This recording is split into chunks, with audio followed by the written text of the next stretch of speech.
বগুড়ায় গাবতলী উপজেলায় মুড়িদের বাড়িতে দাওয়াত খেতে গিয়ে কথিত পীর খোকা মিয়া ধর্ষণের অভিযোগে এখন কারাগারে।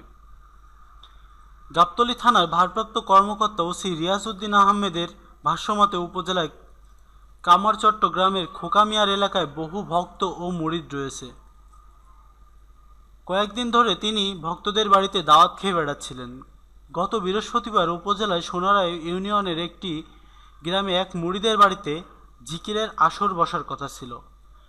এই উপলক্ষে তিনি সকালে ওই মুরিদের বাড়িতে দাওয়াত খেতে যান। দুপুরে খাওয়া দাওয়ার পর বিশ্রামের জন্য একটি ঘর চান তিনি। ভক্ত অন্ধবিশ্বাসে নিজের ঘরে বিছানা পেতে দেন। তিনি বিশ্রামে গেলে বাড়ির লোকজন নিজ নিজ কাজকর্মে ব্যস্ত হয়ে পড়েন। এই সুযোগে তিনি গৃহকর্তার ৪র্থ শ্রেণী পড়ুয়া ৯ বছর বয়সী নাতনিকে ঘরে ডেকে নেন এবং তাকে ধর্ষণ করেন। শিশুটির আত্মচিৎকারে লোকজন ছুটে এসে শিশুটিকে উদ্ধার করে এবং বগুড়ায় শহীদ জিয়া রহমান মেডিকেল কলেজ হাসপাতালে ভর্তি করেন।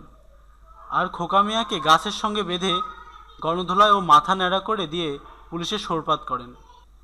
ওসি বলেন, এই ব্যাপারে বৃহস্পতিবার রাতেই শিশুটির দাদি বাদী হয়ে ওই ভণ্ড পীরের বিরুদ্ধে থানায় ধর্ষণ মামলা করেন। গতকাল শুক্রবার আদালতের মাধ্যমে তাকে কারাগারে পাঠানো হয়। তবে ২২ ধারায় ওই শিশুটি জবানবন্দি রেকর্ড করা হয়েছে। জবানবন্দিতে শিশুটি তার ওপর যৌন নিপীড়ন চালানো হয়েছে বলে জানিয়েছে। শিশুটিকে ডাক্তারি পরীক্ষার জন্য শনিবার শহীদ জিয়াউর রহমান মেডিকেল কলেজ হাসপাতালে পাঠানো হবে।